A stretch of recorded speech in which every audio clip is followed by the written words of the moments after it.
ஹாலிடேஸ்னாலே நம்ம K travels தான். தமிழகத்தின் முன்னணி டிராவல்ஸ் நிறுவனம். Plan your happy trips with K Travels.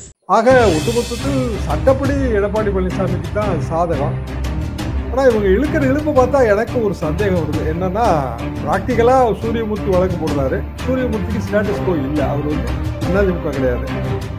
இப்போ பிஜேபி அந்த ஓட்டு வங்கியை எம்ஜிஆர் பேரை சொல்றது மூலமாக அதை சுவீகரிக்கலாம்னு நினைக்கிறது தவறான. என்ன காரணம்னா, எம்ஜிஆர் பற்றாளர்கள் எம்ஜிஆர் பக்தர்கள் இப்போ கொஞ்சமாக தான் இருப்பாங்க. ஏன்னா 37 வருஷம் வராது. ஆனால் எம்ஜிஆர் பேரை சொல்றது மூலமா மட்டும் அந்த ஓட்டு வங்கியை பெற முடியுமா? முடியாது. அது அவங்களுக்கும் தெரியும்ல, தெரியத்தானே செய்யும். எப்படி அண்ணாமலைக்கு தெரியாம இருக்கும். ஆனா அதே நேரத்தில் எடப்பாடி பழனிசாமிக்கு மறைமுகமான ப்ரெஷர் எங்கேருந்து வருது? ரிட்டைல் லைசன்ஸ் வருது.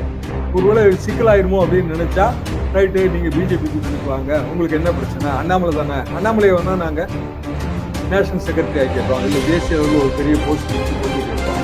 மீண்டும் அதிமுக பிஜேபி கூட்டணி இருந்தால் தான் திமுகவை எதிர்கொள்ள முடியும். இப்படியான ஒரு கணக்கு ஓடுது.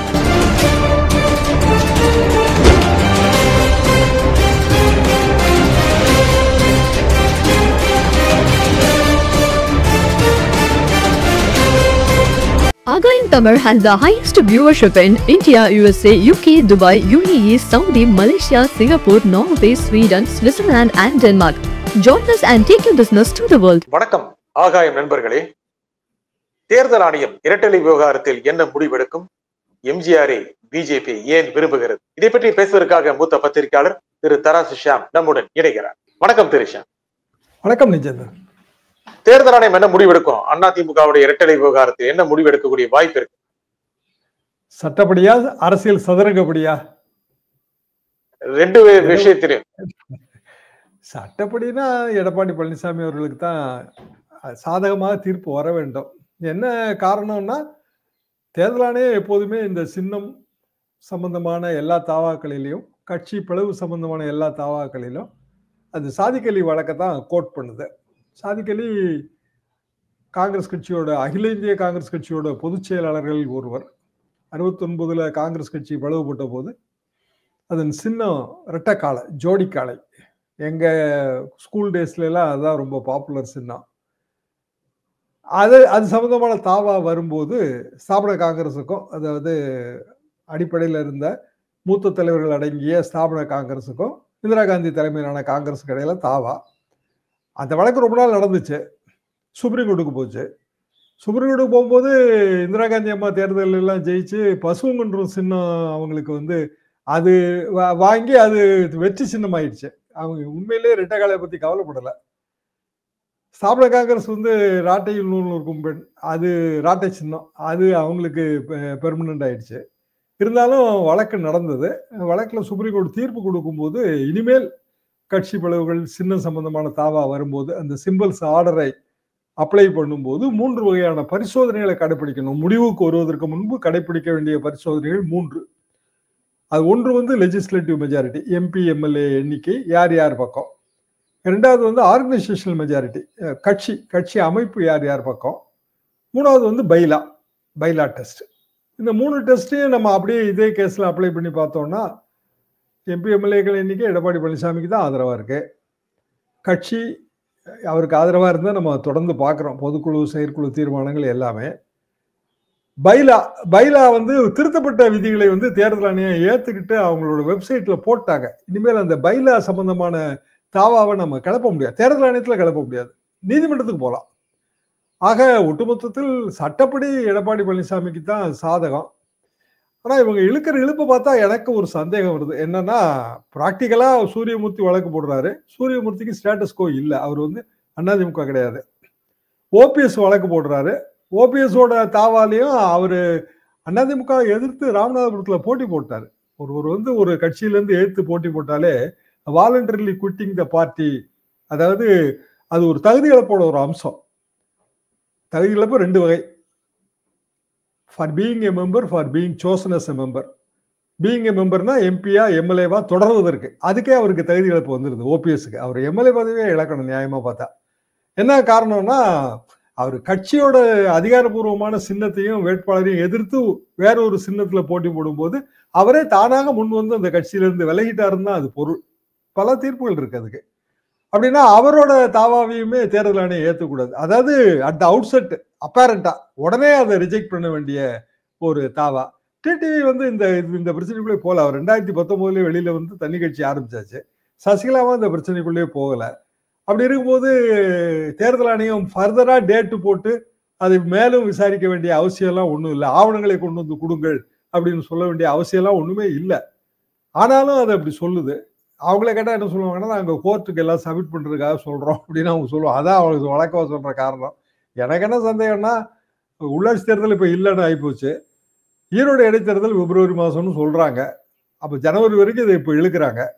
அப்போ பிப்ரவரியில் ஈரோடு இடைத்தேர்தல்னா ஜனவரியில் நோட்டிபிகேஷன், உதாரணமா டெல்லி சட்டமன்ற தேர்தலுக்கு நோட்டிபிகேஷன் போட்டா அதுல ஈரோடு இடைத்தேர்தல் சொல்லணும் பிப்ரவரியில என்ன தேதின்னு.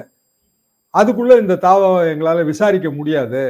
ஏன்னா நிறைய ஆவணங்கள் கொடுத்துருக்கீங்க பக்கம் பக்கமா. கூட வந்து கேசி பழனிசாமி அவங்க மனுக்களும் விசாரணையில இருக்கு. பக்கம் பக்கமா ஆவணம் கொடுத்துருக்கீங்க.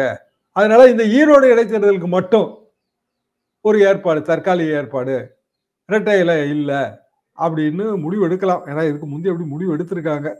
ஆர்கேனர் 1.0 எலெக்ஷன்ல அப்படியான முடிவு எடுத்து தான் தொப்பியும் இரட்டை மின் வழக்கும் வந்துச்சு.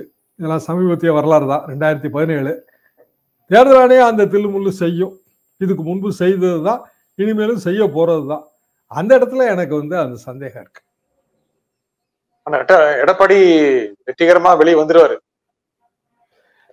சட்டப்படி வெளியில வந்துதாங்க ஆகணும். என்ன காரணம்னா, இயல்பாக இந்த 3 டெஸ்ட் தான். இது எத்தனையோ முறை நூத்துக்கணக்கான தடவை வந்து இந்த டெஸ்ட்டை அப்ளை பண்ணி தேர்தல் ஆணையம் பல்வேறு தாவாக்களை தீர்த்து வச்சிருக்கு. அப்படி இருக்கும்போது இந்த தாவாவும் அந்த டெஸ்ட்டுக்கு உட்பட்டது தான். இல்லை எடப்பாடி பழனிசாமியை ப்ரெஷர் கொடுக்குறாங்களாங்கிற ஒரு சந்தேகம் எல்லாருக்கும் இருக்கு. அதாவது நீங்க முதல்ல குறிப்பிட்ட அண்ணாமலை எம்ஜிஆருக்கு சொந்தம் கொண்டாடுகிற அந்த முயற்சி எல்லாமே ஏதாவது ஒரு வகையில் அதிமுகவோட பேச்சப் ஆகணும். இப்போ எடப்பாடி பழனிசாமி அதுக்கு இடைஞ்சலா இருக்கக்கூடாது. அவருக்கு ஒரு அரசியல் ரீதியாக ஒரு அழுத்தம் கொடுக்கணும். இப்படியான எண்ணமும் இருக்கலாம். பிஜேபி செய்யக்கூடியதுதான். பிஜேபி டெல்லியே தந்திர பூமி தான். ரெண்டும் தொடர்பு இருக்கா? ஒருவேளை எடப்பாடி பழனிசாமிக்கு இரட்டலை விவகாரத்தில் நெருக்கடி கொடுப்பதும் அண்ணாமலை எம்ஜிஆரை சுகீர்த்துக் கொள்வதும் தொடர்பு இருக்கா? சூசகமான தொடர்பு இருக்கு இல்லையா? எம்ஜிஆர் அதிமுகவோட ஸ்தாபகர் இல்லைங்களா? அவரு இரட்டையில சின்னம் அதிமுகவுக்கு எப்படி கிடைச்சது? திண்டுக்கல் இடைத்தேர்தல் வெற்றி. திண்டுக்கல் இடைத்தேர்தல் எப்போ வந்துச்சு? அதிமுக தொடங்கி ஒரு சில மாதங்களுக்குள்ள வருது. கட்சி போட்டி போடணுங்கிற அவசியம் இல்லை. எம்ஜிஆர் போட்டி போடுற முடிவு எடுத்தார். ஏன்னா திமுக வந்து எம்ஜிஆர் நடிகர், அவருக்கு நாடாள தெரியுமா, இந்த மாதிரியான பல விஷயங்கள், அது போக மலையாளி, இப்படியான பிரச்சாரத்தில் ஈடுபடும் போது திமுக ஆளுங்கட்சி உலக சுற்றுவாளிபன் படத்துக்கு பெரிய தொந்தரவு கொடுத்தாங்க. அதெல்லாம் எனக்கு வந்து நான் அப்பதான் கல்லூரி படிப்பெல்லாம் முடிச்சுட்டு விவசாய அதிகாரியா பணிபுரிகிற காலகட்டம்.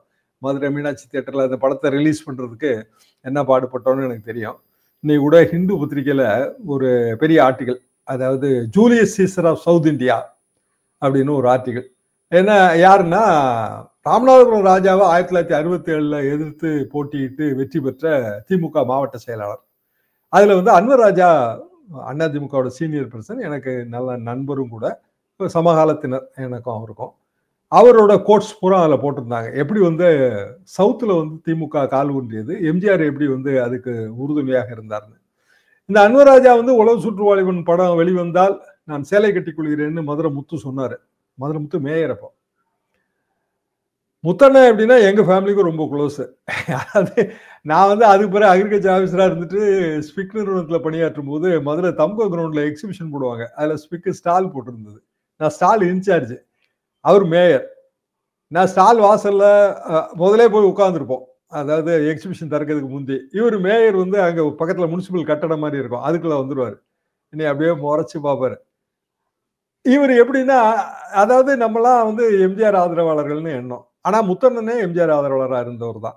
அதாவது ரீகல் டாக்கீஸ்க்கு போறதுக்கு, மன்னிக்கணும், பரமேஸ்வரி டாக்கீஸ்க்கு போறதுக்கு ஒரு ஷார்ட்கட் உண்டுங்க. நான் காலேஜில் படிக்கும்போது பஸ்ல இறங்கி பரமேஸ்வரி டாக்கீஸ் ஷார்ட்கட் போகும்போது முத்தண்ணனோட டீ கடை அங்கே இருக்கும். கொஞ்சம் ஃப்ரீ டீ குடிப்பாங்க, ஓசி டீ கொடுப்பாரு. ஆனால் பேசுவார், என்னப்பா இங்கே வா, நீ எந்த காலேஜ், என்ன அரசியல் என்ன ஓடிட்டு இருக்க, ரொம்ப கிராஸ் ரூட் லெவல் பொலிட்டிஷியன் அவர். பேசுவார். அவர் ஒரு நேரம் பேசி இருந்துட்டு ஒரு டீயை குடிச்சிட்டு அப்படியே இங்கிலீஷ் படம் அங்கே தான் போடுவாங்க, பார்க்க போவோம். ரொம்ப க்ளோஸு. என் குடும்பத்துக்கு ரொம்ப க்ளோஸ். அவரு வந்து எங்களுக்கு கோவம் என்னன்னா, உலக சுற்றுவாளியின் படத்தை ரிலீஸ் பண்றதுக்கு இவனுங்கெல்லாம் ஒரு குரூப்பா வேலை பார்த்தானுங்க. அவர் படப்பட்டி வரக்கூடாதுன்னு முயற்சி பண்ணாரு. நாங்க சோழ வந்தாலும் படப்பட்டி இறக்கி நான் ஜாவா மோட்டர் சைக்கிள் வச்சிருந்தேன், அதில் கொண்டு வந்துட்டோம். மதுரை மீனாட்சி தியேட்டர்ல படம் ரிலீஸ். அன்வர் ராஜா என்ன பண்ணாருன்னா, சேலை எல்லாரும் முத்தண்ணனுக்கு சேலை வாங்கி அனுப்புனாங்க. அதுக்கு ஒரு அதாவது நீ சேலை கட்டிக்கோன்னு சொன்னீங்களே அப்படின்னு. அன்வர் ராஜா சேலையோட வளையல் பூவெல்லாம் அனுப்புனாரு. இதெல்லாம் பழைய கால நினைவு. அவரு அந்த Julius Caesar of South India ஆர்டிக்கல்ல பழைய நினைவுகளை எல்லாம் தொகுத்து எழுதியிருந்தார். தொகுத்து கோட் ரொம்ப பெரிய ஆர்டிக்கல், நல்லா இருந்துச்சு, ரொம்ப நல்லா இருந்துச்சு. நான் உடனே ஒரு மெசேஜ் எல்லாம் போட்டேன். எதுக்காக நான் சொல்ல வரேன்னா, எம்ஜிஆர், அதிமுக, திமுக எல்லாம் ஒன்னோட ஒண்ணு இணைஞ்சது தாங்க. திமுக ஓட்டு வங்கி எம்ஜிஆர் சேர்ந்த ஓட்டு வங்கி 71 தேர்தல் வரைக்கும், 67 71 எல்லாமே. 72ல கட்சி ஆரம்பிச்ச பிறகு அந்த ஓட்டு வங்கி குறைஞ்சது. அதாவது திமுக ஓட்டு வங்கிங்கிறது திராவிட ஓட்டு வங்கி, 75% இருந்த ஓட்டு வங்கி அது 67ல. அந்த ஓட்டு வங்கி வந்து ரெண்டா பிளந்தது. அதிமுக அந்த ஓட்டு வங்கியை சுவீகரித்தது. அப்படின்னா அதிமுக ஓட்டு வங்கி கலைஞர் எதிர்ப்பு ஓட்டு வங்கி, திமுக எதிர்ப்பு ஓட்டு வங்கி. அந்த ஓட்டு வங்கியை வந்து எம்ஜிஆர் உருவாக்கி ஜெயலலிதா அம்மா அதை திருப்பி அவங்க பராமரித்து வச்சாச்சு. இப்போ பிஜேபி வந்து அந்த ஓட்டு வங்கியை எம்ஜிஆர் பேரை சொல்றது மூலமாக அதை சுவீகரிக்கலாம்னு நினைக்கிறது அது தவறான கணக்கு. என்ன காரணம்னா, எம்ஜிஆர் பற்றாளர்கள், எம்ஜிஆர் பக்தர்கள் இப்போ கொஞ்சமா தான் இருப்பாங்க. ஏன்னா 37 வருஷம் ஆகிப்போச்சு எம்ஜிஆர் அவர்கள் மறைந்தே. நான் சொல்ற இந்த நினைவுகள்லாம் என்னோட நினைவுகள் தான். அது அநேகமா நிறைய பேருக்கு அதெல்லாம் ஞாபகம் இருக்கிறது கூட வழி இல்லை. வரலாற்றை சொல்றோம், அவ்வளவுதான். ஓட்டு அவங்க புதிய தலைமுறை எப்படி போட போகுது அது தெரியாது. எம்ஜிஆர் ஓட்டு வங்கியானா அதுவும் தெரியாது. ஆனா எம்ஜிஆர் ஓட்டு வங்கி ஒண்ணு இருக்குல்ல, அதை நீங்க வந்து எடுக்க முடியாது. என்ன காரணம்னா, அது இந்த மாதிரியான சில பேராமீட்டர்ஸ் உள்ள ஒரு ஓட்டு வங்கி. குறிப்பாக ராமநாதபுரம் ராஜாலாம் அவங்க வந்து ஒரு வலதுசாரி சிந்தனாவாதிகள் தான். ராஜபரம்பரையிலிருந்து வராங்க. அவங்க வந்து திமுகங்கிற அந்த ஒரு திராவிட ஓட்டு வங்கிக்குள்ள அவங்க சேர மாட்டாங்க. காமராஜர் மந்திரி சபையில ராமநாதபுரம் ராஜா வந்து மந்திரி, லா மினிஸ்டர்னு நினைக்கிறேன். அப்போ அந்த ஓட்டு வங்கி எப்படி இந்த ஓட்டு வங்கிக்கு வரும்? வராது. ஆனா எம்ஜிஆர் பேரை சொல்றது மூலமா மட்டும் அந்த ஓட்டு வங்கியை பெற முடியுமா? முடியாது. அது அவங்களுக்கும் தெரியும்ல, தெரியத்தானே செய்யும். எப்படி அண்ணாமலைக்கு தெரியாம இருக்கும்? ஆனா அதே நேரத்துல எடப்பாடி பழனிசாமிக்கு மறைமுகமான பிரஷர் எங்க இருந்து வருது? இரட்டை இலை சின்னத்துல இருந்து வருது. ஒருவேளை சிக்கலாயிருமோ அப்படின்னு நினைச்சா, ரைட்டு நீங்க பிஜேபி கூட்டணிக்கு வாங்க, உங்களுக்கு என்ன பிரச்சனை? அண்ணாமலை தானே, அண்ணாமலை வேணா நாங்க நேஷனல் செக்ரட்டரி ஆக்கிடுறோம், இல்ல தேசிய அளவில் ஒரு பெரிய போஸ்ட் கொடுத்து கொண்டு போயிடுறோம், மீண்டும் வந்து அதிமுக பிஜேபி கூட்டணி இருந்தாதான் திமுகவை எதிர்கொள்ள முடியும். இப்படியான ஒரு கணக்கு ஓடுதுங்க. பிஜேபியில் இருக்கிற பெரிய தலைவர்களும் இது சொல்றாங்க. என்னோட நண்பர்கள் தான் அவங்களும். அதிமுக இருக்கிற பலரும் நேற்றைக்கு இவரு பேட்டி கொடுக்குறாரு அண்ணாமலை அவர்கள். அதிமுகவின் மூத்த தலைவர்களே எனக்கு போன் செய்து மோடியையும் எம்ஜிஆரையும் ஒப்பிடுவது மிகவும் சரி, அந்த ஒப்பீடு அபாரமான ஒப்பீடுன்னு என்கிட்ட சொல்றாங்க. யார் அந்த தலைவர்கள்? அதை அவர் சொல்லல. வாட்ஸ்அப் செய்திகள் எனக்கு அனுப்புறாங்க. இதை ஏன் அவர் சொல்றாரு? அதிமுகலையும் வந்து பிஜேபி கூட்டணிக்கு ஆதரவு இருக்குன்னு காட்டத்தானே. ஸோ பாலிடிக்ஸ் என்னங்க? பாலிடிக்ஸ் ஆஃப்டர் ஆல் வந்து ரீடிங் பிட்வீன் லைன்ஸ் தான், வரிகளுக்கு இடையே வாசித்தல் தான். அப்போ ஓட்டு வங்கி கணக்கு இல்லாம அரசியல்வாதி நகர்த்த முடியாது. அடுத்த காய அண்ணாமலை நகர்த்துறாருன்னா அண்ணாமலை மேலிடத்தின் ஆசீர்வாதத்தோட தான் நகர்த்துவாரு. ஏன்னா மேலிடம் பல நேரத்துல, இன்னும் சொல்லப்போனா மேலிட பார்வையாளர்கள், பிஜேபி மேலிட பார்வையாளர்களே அதிமுக எதிராக பேசாதீங்க என்று ஓப்பனா இங்க ஸ்டேட்மெண்டே கொடுத்தாங்க. தமிழ்நாட்டுக்கு வந்து அது பத்திரிகை செய்திகள்லாம் வந்திருக்கு. அப்போ அதிமுகவுக்கு எதிராக பேசக்கூடாது, ரைட்டு, எம்ஜிஆருக்கு ஆதரவா பேசலாம்ல, பேசுறோம். நோக்கம் என்ன? அதிமுகவை மீண்டும் கூட்டணி கொண்டு வர்றது. அப்ப அதுக்கு முன்னொரு பிரஷர் என்ன கொடுக்கலாம்? இரட்டை இலை வழக்கு. இப்படிதான் இது போகுது. ரெண்டு ஒரே சமயத்துல, ஒரு பக்கம் இரட்டை இலைக்கு நெருக்கடி தர்றது, இன்னொரு பக்கம் எம்ஜிஆரை பாராட்டுவது, எம்ஜிஆரை சுவீகரிப்பது, இது ரெண்டு ஒரே ஸ்ட்ரீம்ல போகுமா? அது எடப்பாடிக்கு எந்த அளவுக்கு திருப்திகரமா இருக்கும்? அதை ரசிப்பாரா? ரசிக்கலன்னு தான் நினைக்கிறேன். ஏன்னா உடனடியா ஜெயக்குமாரை வச்சு ரியாக்ஷன் வருது இல்ல. பெரிய தலைவர்கள் வந்து சூட்சமா என்ன கையாளுவாங்கன்னா, அந்த கேள்வியை வந்து கேட்கக்கூடிய சில நிருபர்களை அவங்க பயன்படுத்திக்கிடுவாங்க. கலைஞரும் பயன்படுத்துவார். அவர் ஒரு கேள்வி பதில் சொல்லணும்னு நினைச்சிருப்பாரு, அந்த பதில மனசுல வச்சிருப்பாரு. அது பதில சமயத்துக்கு நிருபர்கள் கேட்காம விட்டுறக்கூடாது. நீங்க கேள்வி கேட்டதானே நான் பதில் சொல்ல முடியும். அப்ப ஒரு நிருபரை வைத்து கேள்வி கேட்க வைக்கிறது, இது எல்லாரும் கடைபிடிக்கிற உத்தி. அப்படியான ஒரு கேள்விதான் கேட்கப்பட்டிருக்கிறது. அண்ணாமலை இப்படி சொன்னாரே அப்படின்னு தொடர்ந்து கேள்விகள் கேட்கப்படுது. அதுக்கு தெளிவான விளக்கம் வந்து ஜெயக்குமார் தராரு. அதாவது எம்ஜிஆரை யாரோடும் ஒப்பிட முடியாது, அதே நேரத்துல வந்து அதிமுக இப்படி வளைக்கலாம்னு நினைச்சா அது சரியா வராது அப்படிங்கிற ரீதியில பிஜேபியை கடுமையா தாக்கி அந்த பேட்டி இருக்கு. சரி, பிஜேபி தான் அதிமுகவை தாக்கக்கூடாதுன்னு மேலிட கட்டளை பிறப்பிக்குது. ஆனா பிஜேபியை தாக்கக்கூடாதுன்னு அதிமுக மேலிட கட்டளையே பிறப்பிக்கலையே. பிஜேபி தாக்குதல் இருக்க, பிஜேபி ஆதரவு மனநிலை உள்ள தலைவர்கள் அதிமுக இருக்காங்க. ஆனா அவங்க வெளிப்படையா பேசவே மாட்டேன்றாங்கல்ல. பிஜேபி கூட்டணி தேவை அப்படின்னு பேசலையே. இப்போ நமக்கு தெரிந்த நோன் பிஜேபி ஆதரவு தலைவர்கள் நம்ம நினைக்கிற தவறா கூட இருக்கலாம், வேலுமணியோ தங்கமணியோ என்றைக்குமே வந்து வெளி மேடையில பொது மேடையில பிஜேபி ஆதரவா பேசுறது இல்லை. ஆனா அதிமுக ஆதரவு மனப்பான்மை உள்ள பிஜேபி தலைவர்கள் பொது மேடையில ஆதரவா பேசுறாங்க. தமிழிசை கூட இதே கருத்தை ஆதரவா வந்து பேசியிருக்கிறாங்க. அப்போ அதிமுக கூட்டணி இருந்தா நமக்கு இவ்வளவு ஓட்டு வெற்றிக்கு வாய்ப்புன்னு நினைக்கிறவங்க அதிமுக கூட்டணி விரும்பதான் செய்வார்கள். அது இது வைஸ் வர்சா அவங்களுக்கும் பொருந்தும். அதுக்கு இடைஞ்சலா இருக்கிறது எடப்பாடி பழனிசாமி அல்லது ஜெயக்குமார் இப்படியான இன்னொரு குரூப் அப்படின்னு நினைத்தால் அவங்கள ப்ரெஷரைஸ் பண்றதுக்கான டாக்டிக் இது ஒரு வழிதான். நீங்க அந்த காலகட்டத்தில் மூப்பனார் முதல்வர் இதுதான் வந்து ராஜீவ்காந்தியும் சோனியா காந்தியும் வைத்த ஒரு பெரிய பிரச்சாரம். 10 முறைக்கு மேல வந்தாங்க. பிரதமரே வந்தார் இங்க சட்டமன்ற தேர்தலுக்கு. ஒரு 26-27 சீட்டு மூப்பனார் தலைமையில எம்எல்ஏ சீட்டு ஜெயிச்சுது காங்கிரஸ் கட்சி. அது ஒன்றும் சாதாரண வெற்றி கிடையாதுங்களே. ஆனாலும் தேர்தல்னு வரும்போது அதிமுக கூட்டணி இருந்தா தான் சரியா வரும், அதுக்கு மூப்பனாரை முன்னிறுத்தினா அதிமுக கூட்டணிக்குள்ள வராது அப்படின்னா என்ன செய்யலாம்? ராஜீவ்காந்தி மூப்பனாரையே தூக்கிட்டு வாழப்பாடி ராமமூர்த்தியை கொண்டு வந்தாரு. இதெல்லாம் நம்ம பார்த்த வரலாறு தானாங்க. 89ல ஒரு சில மாதங்களுக்குள் நடந்த ஒரு பெரிய ஏற்பாடு. அதிமுக காங்கிரஸ் கூட்டணி வந்தது, அது பெரிய அளவுக்கு வெற்றியும் பெற்றது. இது தேசிய கட்சிகள் இப்படித்தான் செய்யும். அப்போ அண்ணாமலை பேசுவதற்கு பின்னால் தேசிய கட்சியோட ஏதோ ஒரு அழுத்தம் இருக்கு. நீங்க ஆதரவா பேசுங்க, கண்டிப்பா வந்து அதிமுக கூட்டணி தான் வேணும். அண்ணாமலை என்ன சொல்லுவாரு, அந்த கூட்டணி வந்தா எனக்கு சரிப்பட்டு வராதுங்க பாரு, அதை பத்தி நீங்க கவலைப்படாதீங்க, உங்களுக்கு வேற ஒரு பொசிஷன் தரோம் அப்படின்னா அண்ணாமலை சரின்னு தானே சொல்ல போறாரு. ஏன்னா இந்த வருஷம் இல்லாட்டாலும் அடுத்த வருஷமோ அதுக்கு அடுத்த வருஷமோ அவரு தமிழ்நாடு காங்கிரஸ் பிஜேபி தலைவராக இருக்க முடியாதுல்ல. டென்யூர் பேஸ்டு போஸ்ட் தானே. தேசிய கட்சியில ஒருவர் வந்து மாநில தலைவரா எத்தனை வருஷம் இருந்துருவாரு? 3 years 5 years. தமிழிசையே 5 years இருந்தாங்க, அவ்வளவுதான் மேக்சிமம். எனக்கு தெரிந்த மற்ற தலைவர்கள்லாம் வந்து 2 years 3 years தான். அப்போ அண்ணாமலைக்கு அது தெரியும். அப்ப 26 தேர்தல் வரைக்கும் அண்ணாமலை தான் பதவியில் இருப்பாருன்னு அங்க சாசனம் கிடையாது. சரி, 26 தேர்தல் இருக்காரு, 26 தேர்தல் அவர் சொல்றபடி வெற்றிகள் கிடைக்கல அப்படின்னா 29 தேர்தலுக்கு நீங்க தயாராகணும். 2029 தேர்தல் எம்பி தேர்தல் முக்கியம் இல்லையா? இதெல்லாம் லாங் ரேஞ்ச் பிளான்ல ஓடுற ஐட்டம். அதுக்கு இடைஞ்சலா வந்து இன்னைய தேதிக்கு எடப்பாடி பழனிசாமி இருப்பாருன்னா அவருக்கான ஒரு அழுத்தம் எங்க இருந்து கொடுக்கலாம் அப்படின்னா இரட்டை இலைக்கு ஆபத்துங்கிற இடத்துல இருந்து கொடுக்கலாம். போன ஈரோடு தேர்தலையும் இதே நிலைமை தான் வந்துச்சு. நல்லா யோசிச்சு பாருங்க. சுப்ரீம் கோர்ட்ல நடந்தது அந்த பஞ்சாயத்துல இருந்து ஓபிஎஸ்க்கு அழுத்தம் கொடுத்தாங்க. ஓபிஎஸ் கடைசியில எனக்கு ஆட்சேபனை இல்லைன்னு நோ அப்ஜெக்ஷன் கொடுத்தாரு. அது நடந்ததுங்க அந்த வழக்கு. நான் லைவ்ல தினம் அதை ஃபாலோ பண்ணுவேன். தொடர்ந்து நடந்தது. கடைசியில வந்து எடப்பாடி பழனிசாமி தலைமையிலான அணி இரட்டை இலையை பயன்படுத்துகிற உரிமையை பெற்றது. அப்போ இரட்டை இலையை வச்சு பல தாவாக்கள் எப்போதுமே நடந்து கொண்டே தான் இருக்கிறது. அது 24ஆம் தேதி டிசம்பர் 24ஆம் தேதி எம்ஜிஆர் நினைவு நாள் அன்று அந்த தாவாவின் ஒரு பகுதி டெல்லியில எதிரொலித்தது. இப்போ போற போக பார்த்தா ஜனவரி 17 எம்ஜிஆர் பிறந்த நாள் அன்னைக்கு ஏதோ முடிவு வந்துருமோன்னு எனக்கு சந்தேகமா இருக்கு. ஆனா அந்த தேர்தல் இப்போ மீறி 2026க்குள்ள ஒரு முடிவு வந்துருவாங்கல்ல? வந்துதானே ஆகணும், வேற வழி இல்லையே. சரி, அப்பேரண்டா என்னங்க தெரியுது, திமுக கூட்டணி அது இன்டாக்டா தான் இருக்கு. வேணா கொஞ்சம் சீட்டு எக்ஸ்ட்ராவா கேட்பாங்க, சில விரிசல்கள் இருக்கலாம். ஸ்டாலின் அவர்கள் அந்த கூட்டணியை உடையவிடாம பாத்துக்கிறாரு. கூடுதலா சீட்டு கொடுத்து கூட அவர் காம்ப்ரமைஸ் பண்ணி போகக்கூடாதுன்னு ஒண்ணும் கிடையாது. அப்போ 53% 2019 இருந்த திமுக கூட்டணி ஓட்டு வங்கி அதே கூட்டணி இப்ப 45-46% சுருங்கி இருக்கு.